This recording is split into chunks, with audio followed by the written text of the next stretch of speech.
in your case, because you don't really like that other direction of sprinkler, the clock, you're not really that adept yet with the clockwise one, what you could do is this. Do your counterclockwise sprinkler, or you could start from your weaker one, which is your clockwise one, where you just like drill it 10 times just for the purposes of drilling the sprinkler as well. And then from that sprinkler, okay, I think I only did 5 or 6 there, and then go up into it, boom.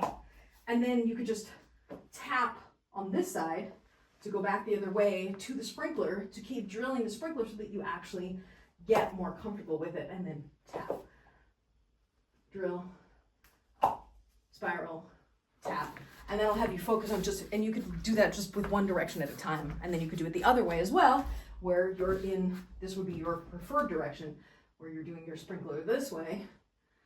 You do the spiral, avoid the one you don't like by tapping, go back into the sprinkler, spiral, avoid the one you don't like by tapping, sprinkler, spiral, avoid the one you don't like by tapping.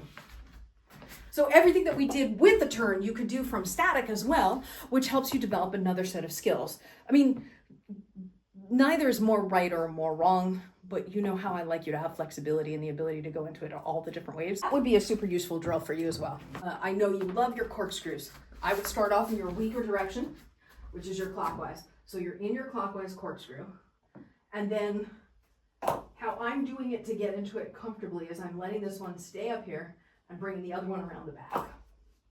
So from clockwise, I'm in the corkscrew, then I'm going to leave the left one up there and let the right one come around to go the other way. And then I'm going counterclockwise, then I'm going to leave the right hand up there and let the left hand come around the back. So the hand that's coming around the back is the one.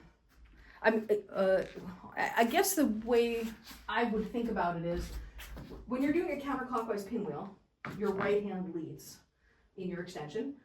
The leading hand is the one I would leave up here from the corkscrew to go into the spiral. So in clockwise, your left hand leads, which seems counterintuitive because it's a right turn, and then come around this way. And I would practice this like this so that you can get your entries comfortable. So even if you just practice 5, 6, 7, 8 spiral, and leave the right one up there, 5, 6, 7, 8, left one comes in, spiral, and leave the left one up there, 5, 6, 7, 8, right one comes in, spiral, leave the right one up there, 5, 6, 7, 8, left one comes in from the back, spiral, left up here, 5, 6, 7, 8, and leave the right one, 5, 6, 7, 8, and then leave the left one, 6, 7, 8, and then once you've done that, you can practice adding the corkscrew in, leave the one hand up there, go into the spiral, switch direction, go into the corkscrew, leave the one hand up there, go into the spiral, go into the other direction, leave the one hand up there, into the spiral, go into the other direction, leave the one hand up there, into the other direction, leave the one hand up there, and just keep practicing it that way to get more comfortable with it. I would also recommend, as a part of the learning process associated with this, something I don't think we spent enough time on, which is, there's no way to say this, in my opinion, to a man that doesn't sound dirty, how to manipulate your knob. But you want to actually practice doing things like this, right? So this is way down right now. Okay, first of all, there's just multiple ways to grip your knob.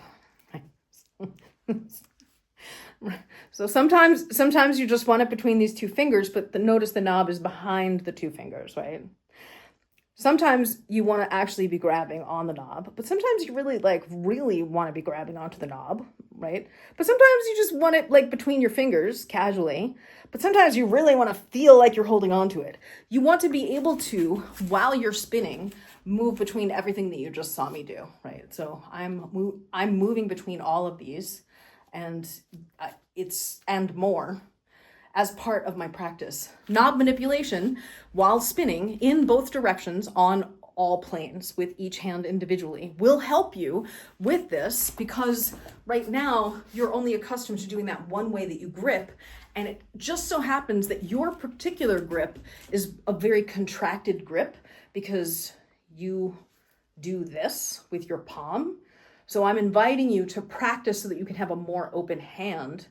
And the more open hand allows for the spiral to wrap easier. And in my experience, the more open hand will help you when you get to this vertical version of it, which I think is substantially harder. And in fact, I would say requires an extraordinary level of precision. I'm not even sure I could actually do it to have your hands this closed, because you have such little surface area to wrap it around. You just have the height of your palm because you're not using your fingertips anymore. So you just have that range, which is, I mean, as we know, size matters. Yeah.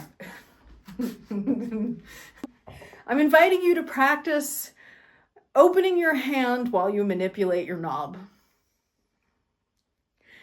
You're using the tips of your fingers to hold it in place.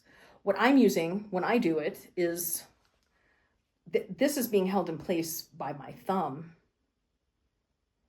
And it's very, I mean, like, it's all about the thumb for me. Practicing putting it on your hand in a position like this and practicing spiraling in both directions and feeling what it's like with an open hand in the vertical plane, as opposed to this kind of hand where your palm closed and you're gripping for dear life. When you're doing this is at the tip of your thumb versus this, where it's really being pinched between the lowest part of my thumb, right, is here. It's way down here. It's not up here. I mean, like this is already halfway up your hand. This is down like at the low part of your hand. So when you start wrapping, you're wrapping around the palm. If you're up here, you may be wrapping around your fingers. And if you're wrapping around your fingers, what can happen is, because how tightly you have your fingers held together will determine the size of the wrap to some degree. Your palm stays pretty consistent in size, but I feel like the spacing between your fingers can vary, so it doesn't necessarily have the same level of consistency. Your mileage may vary. So does this give you some good stuff to play with? I mean, other than your knob, including your knob.